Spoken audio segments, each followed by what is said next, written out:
Mean राशि वालों के लिए अभी 29 मार्च 2025 से जब शनिदेव अपना राशि परिवर्तन करेंगे और मीन राशि में ही इनका गोचर होगा तो क्या होगा। 30 साल बाद शनिदेव अपनी कुंभ राशि मतलब अब इस मीन राशि में प्रवेश कर रहे हैं। साढ़े साथी के दौरान आपकी लाइफ के अंदर कौन से चीज़ों के अंदर क्या बदलाव रहेगा, क्या कुछ होगा, उसकी पूरी डिटेल के अंदर हम लोग बात करने वाले हैं। आपकी फर्स्ट हाउस के अंदर शनिदेव आएंगे और वहाँ से जो दृष्टियाँ हैं वो थर्ड हाउस के अंदर, सेवन्थ हाउस के ऊपर और 10वें घर के ऊपर आने वाली हैं।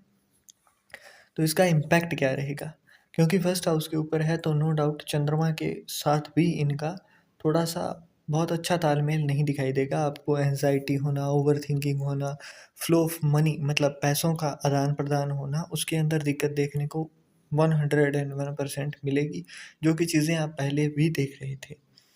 एंड तक जाते जाते मैं कुछ चीज़ें भी बताऊंगा जिससे कि आपको इन चीज़ों से राहत मिले। अब यहाँ पर क्या होगा कि आपको बार बार फालतू के विचार आएंगे, फालतू से ही आप इन चीज़ों में फंसेंगे। हेल्थ इश्यूज़ का फेस करना पड़ेगा आपको। मीन राशि वाले जो हैं उनको हेल्थ इश्यूज़ इस दौरान देखने पड़ेंगे आगे के 2.5 साल के अंदर, क्योंकि थर्ड हाउस के अंदर भी एस्पेक्ट है। तो यहाँ पर आपकी हर्डल्स पड़ेगी। सिबलिंग्स मतलब आपके भाई बहन जो है मीन राशि वालों को, उनके साथ थोड़ी सी अंडरस्टैंडिंग से जुड़ी हुई दिक्कत, मतलब उनके साथ मनमुटाव हो जाना, मतभेद हो जाना, मनभेद तक भी करवा सकते हैं यहाँ पर शनिदेव।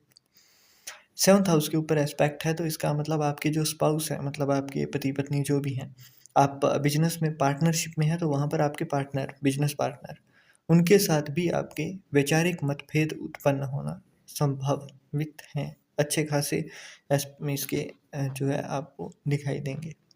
दूसरी बात, आपके 10वें घर के अंदर एस्पेक्ट है और फर्स्ट हाउस के अंदर आपके बैठे हैं खुद शनिदेव। एंड 10वें घर को छोड़कर अगर 11वें और 12वें घर के देखें तो वहाँ के स्वामी बनकर 12वें घर के अंदर विराजमान है। तो एक तो प्रोफेशनल काम में थोड़ा मंदा हाल आपको देखने को मिलेगा। दूसरा, आपको खर्चों के मामले में इधर उधर फालतू के खर्चे हो गए, किसी बीमारी पर पैसा लगवा दिया, किसी कानून से जुड़े हुए मुकदमे में या फिर उस तरीके के किसी लॉ से जुड़े हुए काम में खर्चा करवा दिया।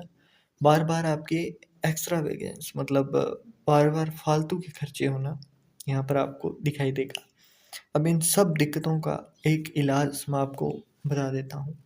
एक तो आपने 43 डेज तक अगर हो सके आपसे तो घर के बाहर दरवाजे पर मेन गेट के दाईं ओर आपने डेली 1 ड्रॉप मस्टर्ड ऑयल डालना है।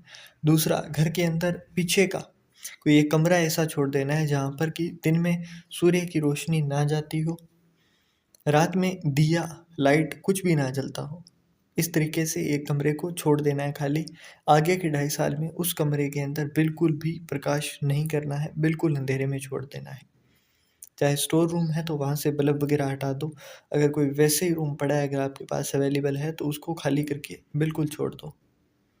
और इसके साथ साथ वहाँ पर 1 किलो जो आपने लेने हैं उनको कच्चे दूध से, गाय का कच्चा दूध जो होता है उससे धोकर उसको लाल कपड़े में बांध कर, मतलब गांठ नहीं लगानी है, वैसे ही उसको रैप करके और वहाँ पर उसी कमरे के अंदर ही ऊपर उसके 4 ईंटें रख के उस लाल कपड़े में ढक कर छोड़ दीजिए।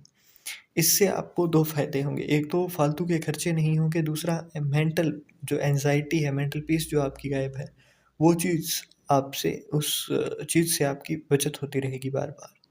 तो मीन राशि वालों को ये चीज़ें करनी है जिससे कि आगे जो साढ़े साती का ये चरण है, इसके अंदर आपको फ़ायदा दिखाई दे। दूसरा क्या होगा, यहाँ पर मीन राशि वालों को स्टमक से जुड़ी हुई दिक्कतें बार-बार फेस करने को मिलेगी 29 मार्च 2025 के बाद से।